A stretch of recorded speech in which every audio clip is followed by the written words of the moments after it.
Hello, everyone, and welcome. I'm Edward Wong, diplomatic correspondent for The Times, based in Washington, and a former Beijing bureau chief.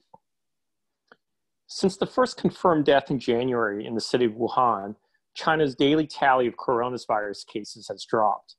In the last week, according to official statistics, there were at most around 20 new reported cases a day in this country of over 1.3 billion people.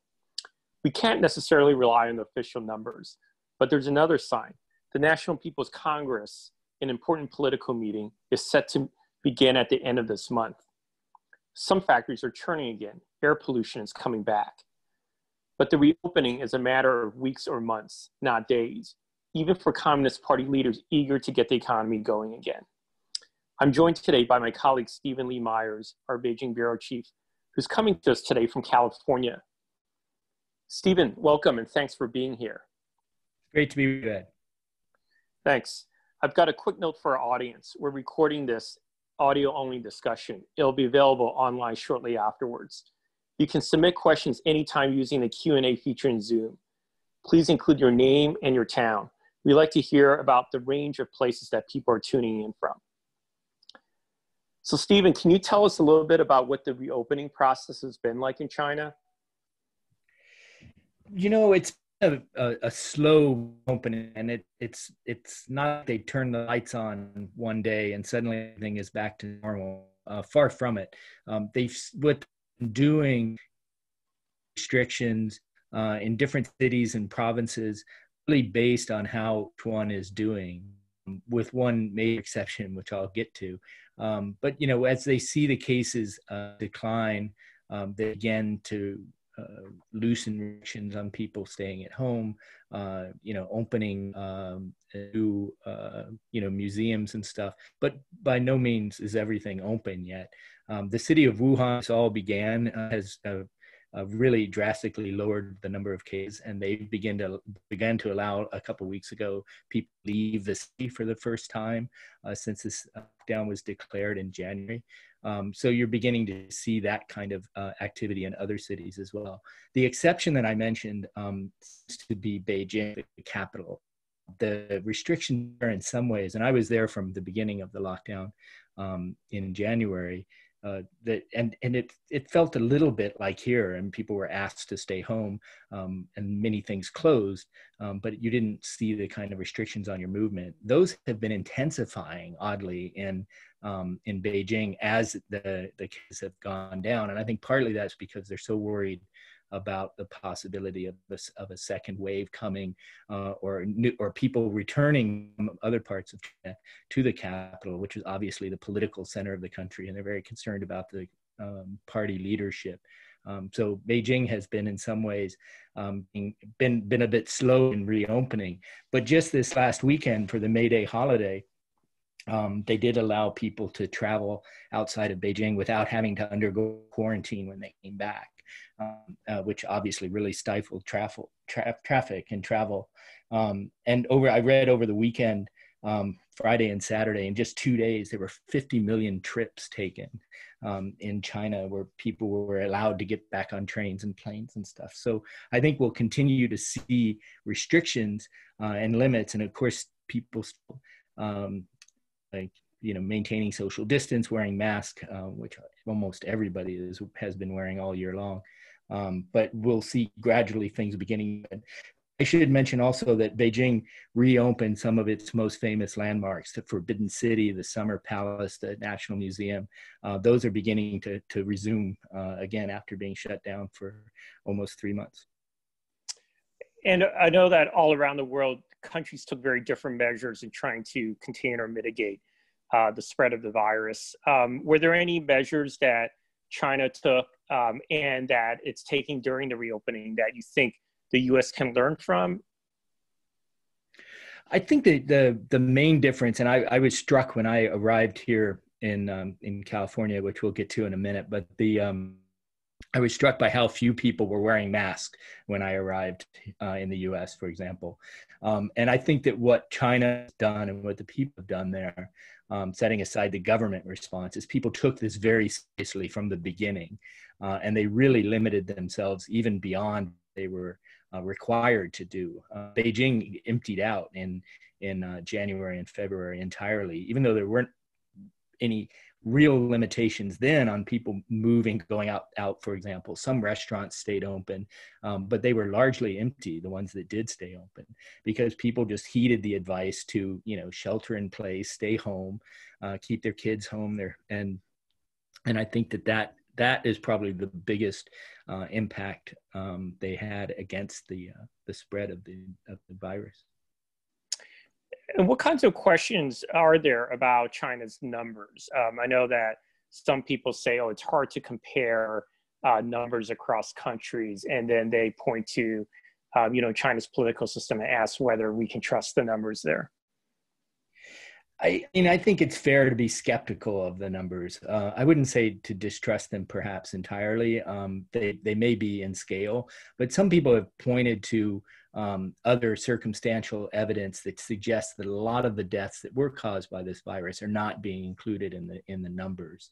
And some, I've seen estimates that it could be 10 times as high.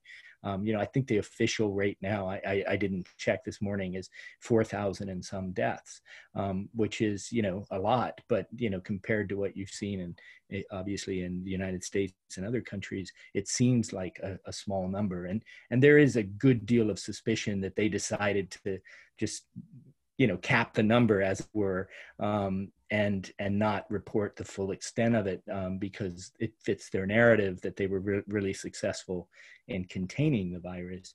Somebody else, an expert who follows these epidemics, also pointed out to me that, like, on one level, what matters isn't so much the numbers or if they're suppressing the numbers, but are they actually acting rigorously to stop the spread?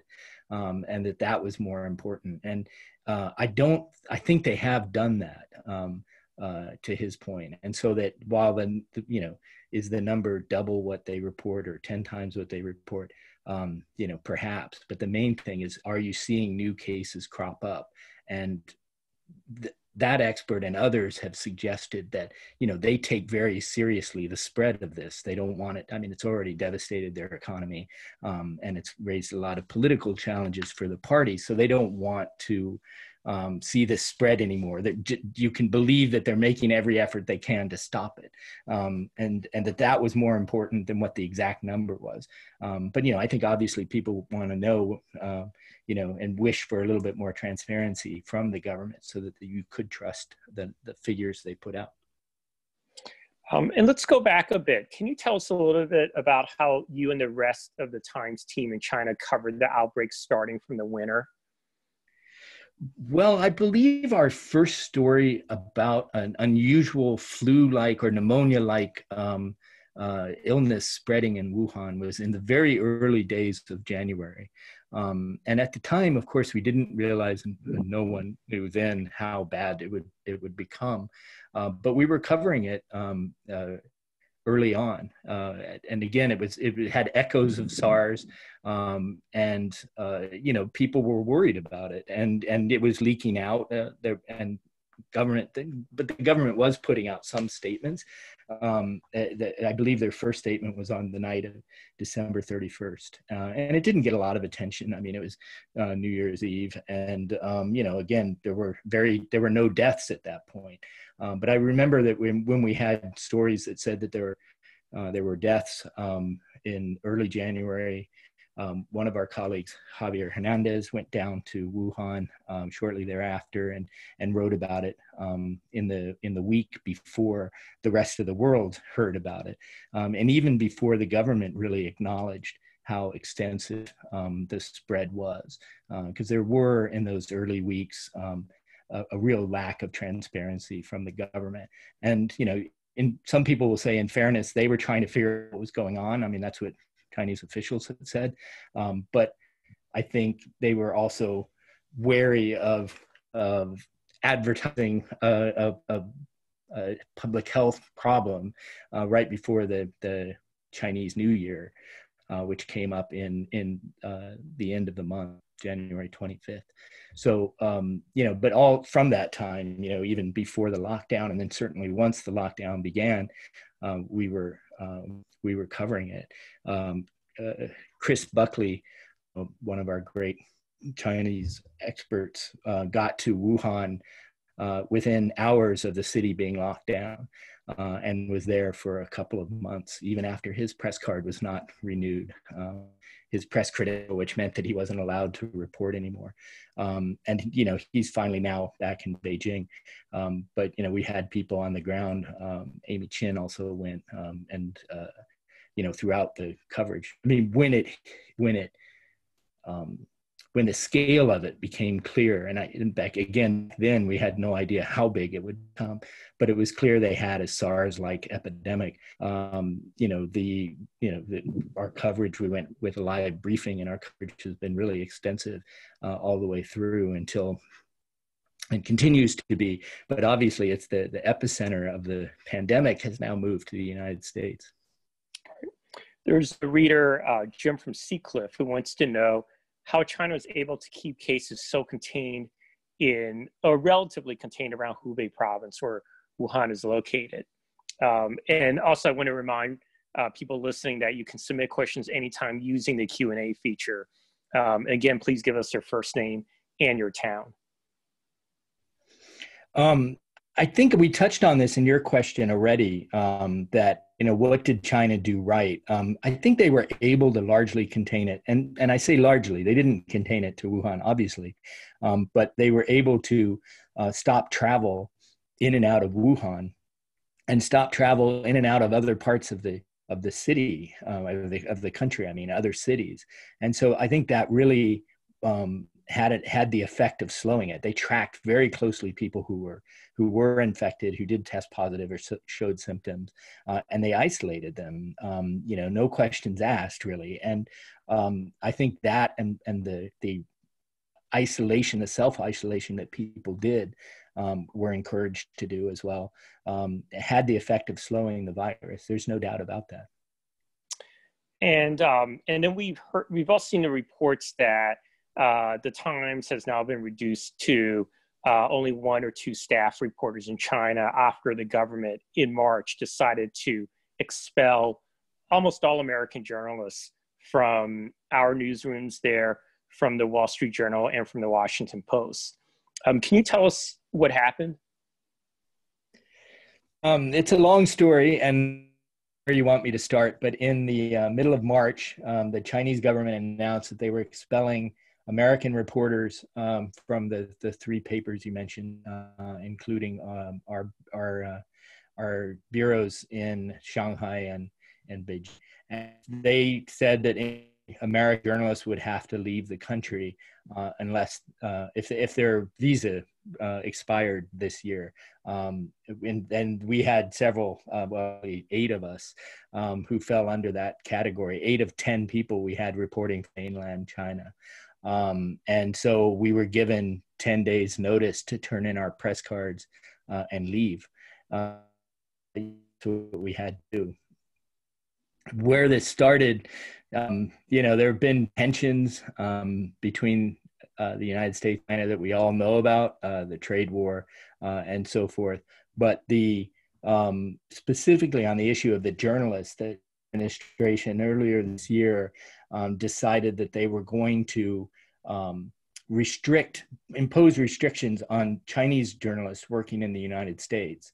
And initially what they did is they declared 5 news organizations to be part of essentially the state, and treated them, and would now treat them like they were diplomats or people working in the embassy or the consulates.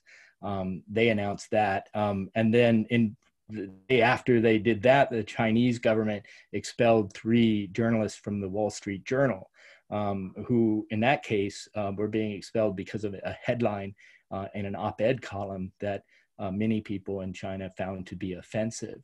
And it was in retaliation to that the United States decided it would cap the number of journalists from these organizations they had just declared part of the diplomatic corps.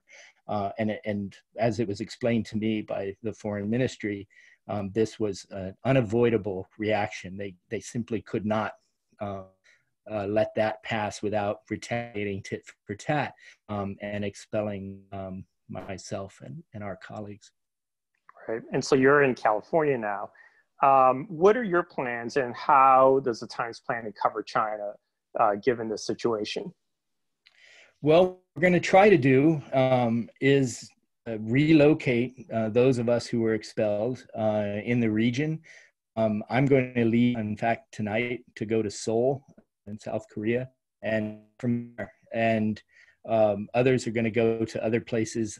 Taiwan is an option for many of our colleagues. Explicitly in Hong Kong, even though it's a semi-autonomous region that has a different system and generally tolerates foreign media better than the mainland. We can't go there. That's where our headquarters in Asia is, and we have other reporters who are based there. So what we're going to try to do is, even though we're out of the country, is cover it as best we can with the resources we still have in the country, our colleagues who are there, our Chinese colleagues who are there, and also, through the sources that we have, and, cover it a little bit like we used to cover China when it was a closed society, during the Cultural Revolution, after the revolution in 1949, China was not open to foreign journalists for the most part, certainly not American. And I used to tell people when things looked like they were getting bad, that can you imagine a day where we have to cover it like we did before, like we did in the 60s. And, you had to rely on rumor or sources, people coming in and out, leaks basically. I didn't imagine we would be in that position this year. And you talked a little bit about the sort of retaliatory diplomacy that took place in March concerning the journalists. But since you're arriving in the States, you've seen a new cycle of, I guess, tit-for-tat information war going on between China and the U.S. You've written about this yourself in recent weeks. Can you tell us a little bit more about how that looks from your perspective? You came recently from Beijing. You're seeing what's going on in the U.S. right now with what administration officials are saying. What's your take on all this? It's fascinating to watch the Trump administration's China policy, because there's no question this administration has been much tougher towards China on a lot of issues, including trade, but also on human rights issues, on some of the questions about 5G technology and so forth. Many cases are being brought against Chinese, espionage cases and so forth. And so you've sensed that tone building in the last couple of years. And then at the same time, only a month ago, a little bit more than a month ago now, the president had a phone call with Xi Jinping where he expressed great respect for him and more or less called a truce in the rhetorical war that was building over the virus specifically and the pandemic and who was to blame. And there were foreign ministry spokespeople who were putting out statements suggesting it might have been the US that started all this. And then that truce seemed to have lasted about a week.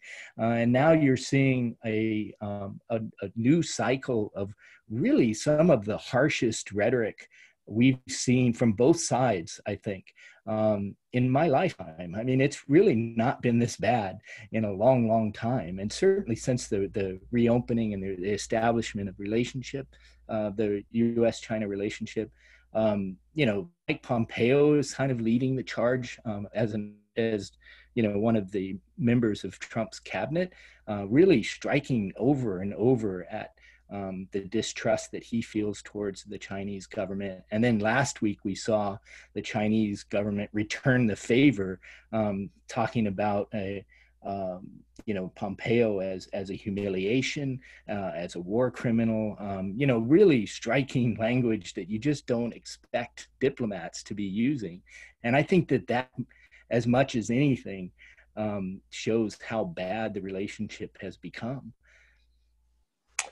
Thanks. I want to get to a reader question here, or a listener question. Guy asks, do we know the extent to which China is sharing the progress of their research into vaccines with the US and other nations?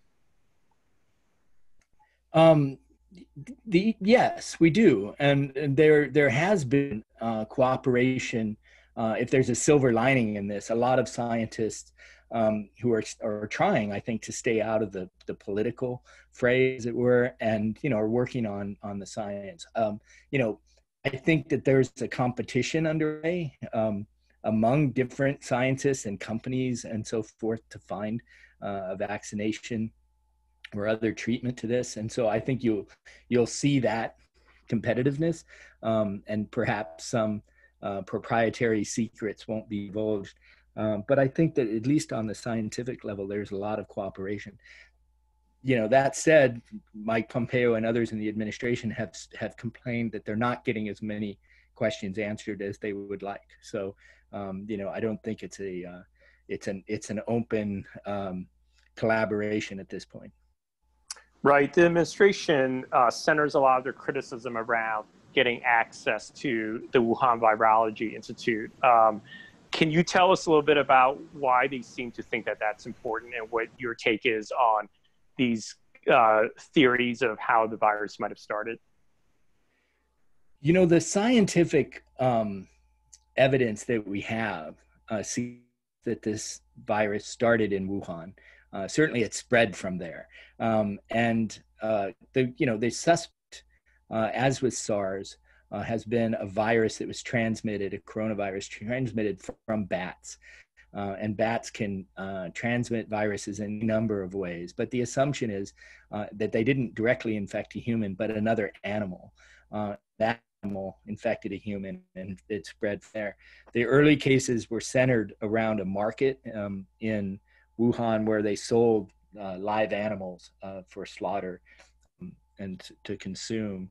And so the assumption, and certainly the evidence, would suggest that was a crucial vector spread of disease.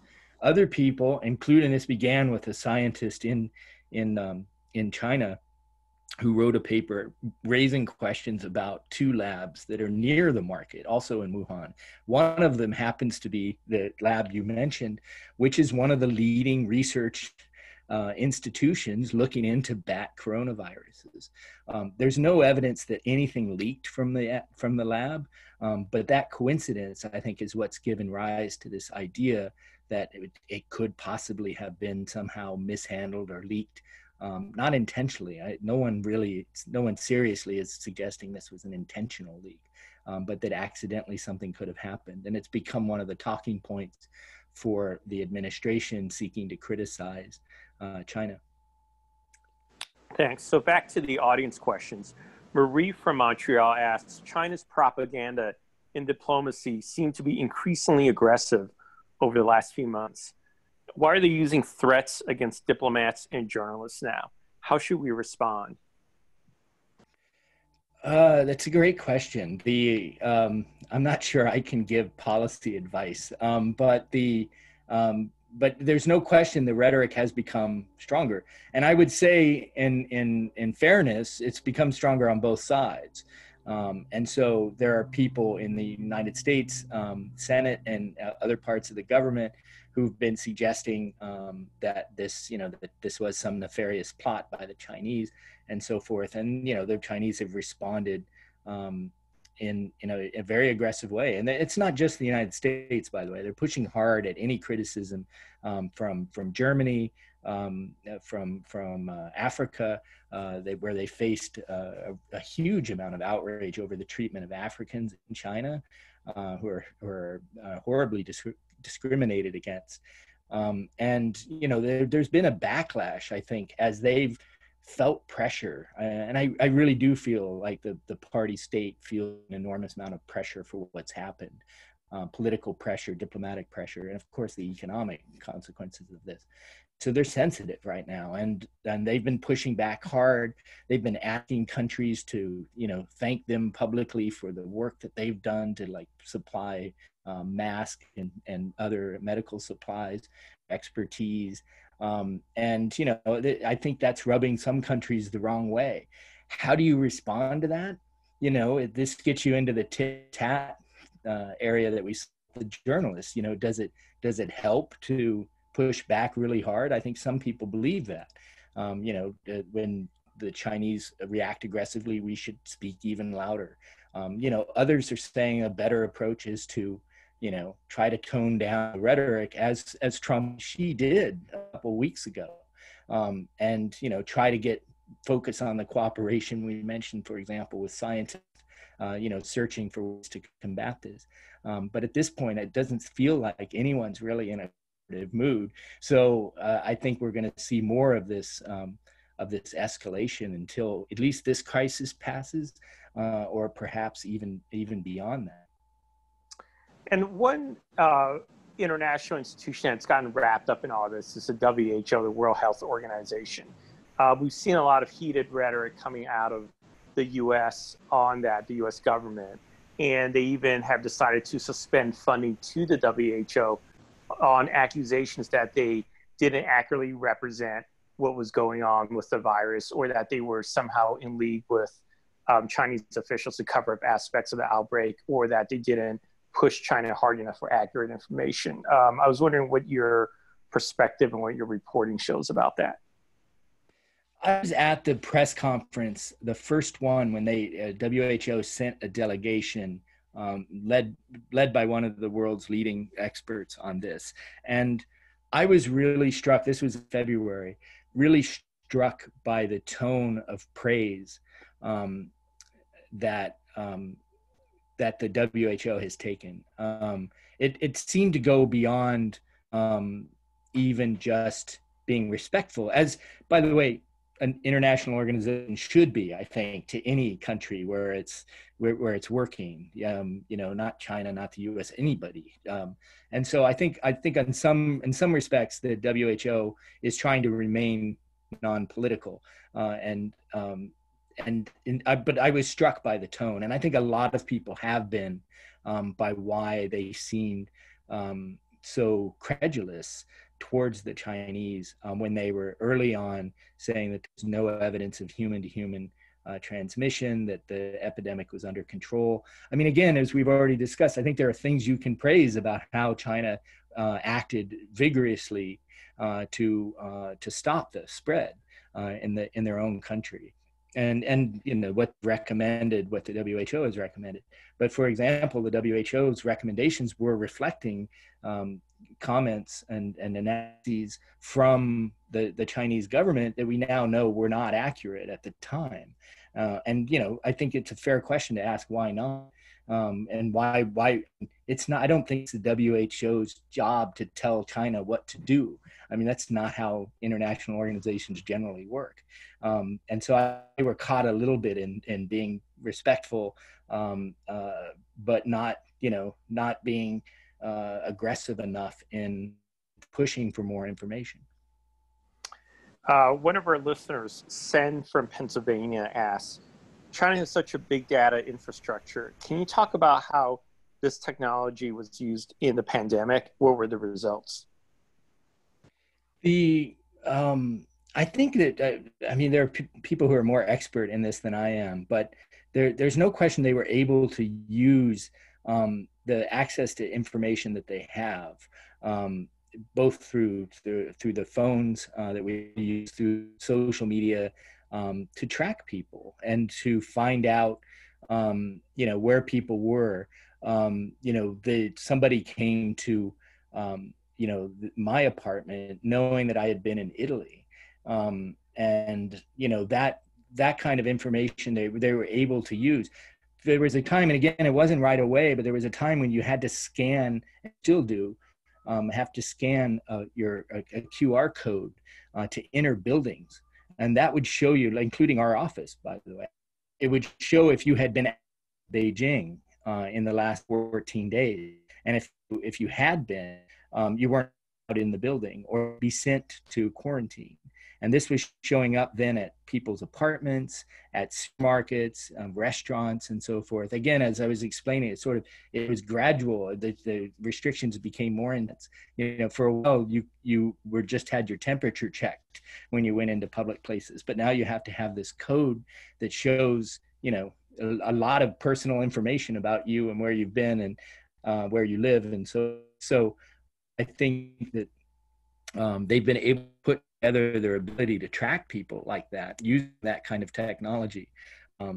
to monitor the situation, certainly in Beijing.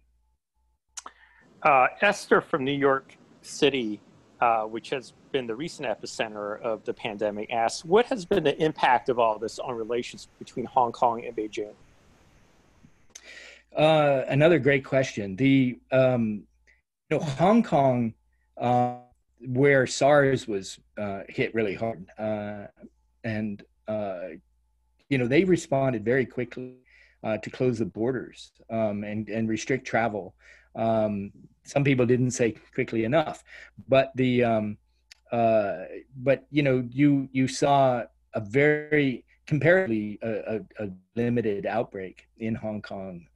I think because of their experience before, and it did seem to cause some tensions with Beijing initially, because they didn't like the central government didn't like the idea of people restricting travel. They were infuriated when the United States did. When Hong Kong did, when Russia did, a much closer border really early on. And I think that caused some tension. But now I think they realized that those were measures they started doing them themselves, restricting travel in and out of China. The other thing we've seen happening in Hong Kong, as you know, there were a lot of protests there last year over the heavy hand of Beijing. And I think the pandemic quieted those protests for the last few months, so they're starting to percolate up again. But you've seen in the meantime, China take steps really to impose even more control. I think taking advantage of the lull in the protest to put in people who seem to be taking a little harder line on what freedoms Hong Kong can have under the one country, two systems autonomy that they have. Okay. And for people listening, this is a reminder, you can submit questions at any time using Q&A feature. And again, please give us your first name and your town when you do that. I wanted to ask you, Steve, about what's called the mask diplomacy or donation diplomacy that China's been undertaking, which is the shipping out of medical supplies or medical equipment to other parts of the world. We've seen it happen to countries in Europe, countries in Asia and Africa, even to parts of the U.S., certain states in the U.S. What has been the result of this, and how have other governments reacted to this? I wrote about this when it was first getting started. I was still in China then, and I thought on a certain level it was a brilliant diplomatic move because, a lot of people are going to be reminded the epidemic started in China. But if China could show that it's doing what it can to help countries cope, to get the medical supplies they need, then that I think can go a long way in mitigating some of the anger that's out there about this. I think, and they were pretty effective in making very public shipments to many countries, Italy, Iraq, we were about, but also other countries. One of the problems I think that emerged is that some of the equipment that they sent was faulty, and some of it's not even really donations. I mean, it was stuff that was being sold, which they glossed over when announcing all of these deals. That was the case certainly in Italy. And there was some pushback. And then when some of the information, some of the supplies turned out to be faulty, what they were just cheap manufacturers who weren't making things to standard. And I don't even think that the Chinese government was aware of that. And so they cracked down on that. But that, I think, generated a lot of ill will as well. And, you mix that with some of this aggressive rhetoric that we've talked about, pushing really hard on countries, to gratitude and things like that. I think that there was a bit of a backlash on that. And now our colleague, Steve Erlanger, just in the last day or so, wrote a story about the international reaction to China right now, and demanding more answers about what happened and stuff. So I wouldn't say it backfired, because I think where they did help, people will remember that. But I think that it's become much more muddled diplomatic message that they've sent. I was wondering what your daily life in Beijing was like at the heart of this crisis, or at the height of this crisis back in the wintertime. And then how do you see that shift? How do you see that change as the number of cases started to drop and right before you were expelled from Beijing? So I left on April 1st, and as I said earlier, in the beginning in Beijing, felt a little bit like an extended Chinese New Year holiday. Everything was closed and there weren't many people around. We were obviously working around the clock, so it wasn't like I had a break. But the city felt like it was just relaxed for a while. But then as this dragged on, as more restrictions were in place in the city, you really felt like, I mean, it was eerie. The city had emptied out, as many listening are in the U.S. or in other countries. It was unnerving, to say the least, and obviously there was a great deal of uncertainty with that. But then slowly traffic began to come back. Some places started opening. I wrote about a noodle shop that had closed for a while, but was reopening in order to do a kind of pick-up or takeout service, which is how I've been eating here in California now. It's the kind of thing that we're all now dealing with. And you could see life beginning to come back. I mean, the traffic, the air pollution, some businesses were reopening.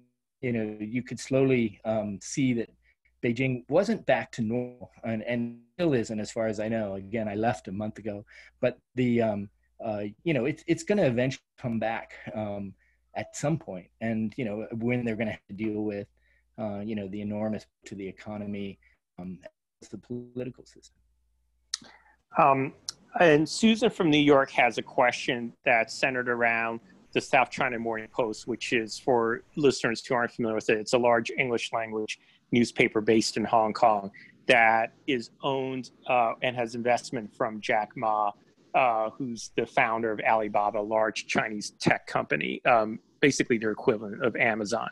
So she asks, do you think China kicking out Western journalists is an opportunity for the South China Morning Post to play more of a leading role in getting the mainland China story out to the world? And do you think they can report from what you consider a neutral perspective? I would say that the South China Morning Post probably that it's leading voice, being the China story out to the world. It's certainly a paper I respect greatly, and they do cover. And I think all coverage of China is welcome. We still have reporters in the country. All the other news organizations, the Wall Street Journal, the Post, have people still there, though less than before. I think we should all welcome it as much as we can about what's happening, because it's only that way that you get closer to a full picture of what's happening. And can they be neutral? I mean, there have been some questions raised about whether they pull punches on news stories. But as I said, I really respect them, and I guess you may take for granted that there may be some reticence on various issues, but that doesn't necessarily undermine the great work that do. And I've many times seen stories there that I wished that we had gotten to first. So I think it is, again, it's important for everybody to be reporting there, and they would argue that they're leading voices already for China coverage in English. And, I report that. I hope that we and others continue to be as well. Great. We've got a few minutes left, but I think we have time for one or two more questions. So here, listener James asks, is there any scenario in which China could be held financially responsible for this crisis? No. I just can't imagine ever agreeing to pay reparations or pay a penalty. I know that there are some lawsuits moving forward on that in the state courts, but his argument is that this was a natural disaster, a public health epidemic. Yes, it started in China, but you can't blame China. And one of the vice foreign ministers in an interview last week said that, China is a victim here too, not an accomplice. They can unleash this on the world.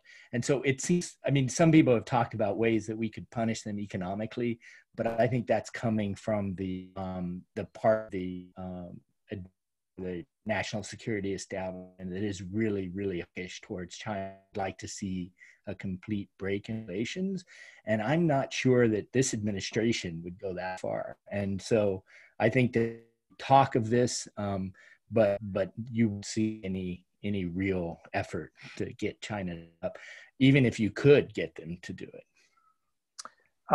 And our final question is from Anita from San Francisco.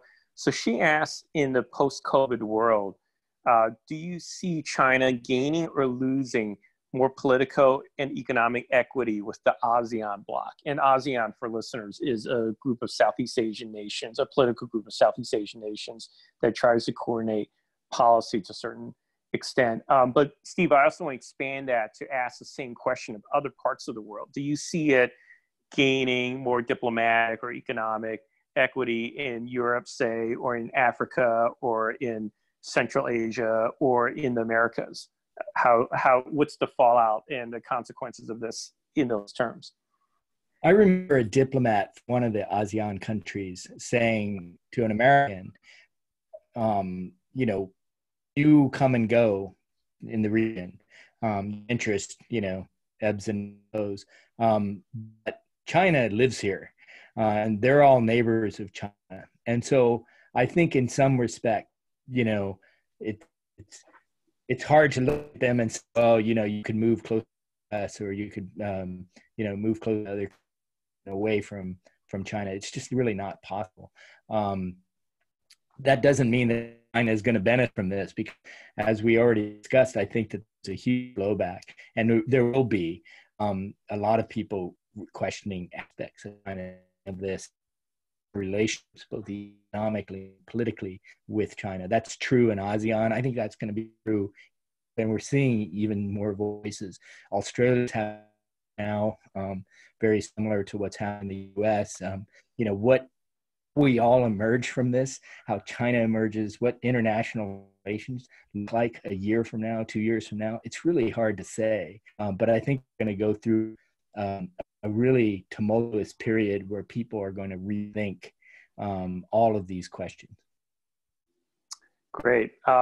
Thank you to everyone for joining us today. That was Stephen Lee Myers, our Beijing Bureau Chief. And also special thank you to all of you who are our subscribers. You make our work possible. This event is part of a conversation series with New York Times journalists that takes place at 4 o'clock Eastern Time tomorrow, May 5th, at the same time, 4 p.m. You can hear from New York Times columnist and author Carl Zimmer about the race to develop drugs to stop the coronavirus. And to find out more about our online events, go to timesevents.nytimes.com. That's timesevents.nytimes.com. Look forward to speaking with all of you again. Thanks.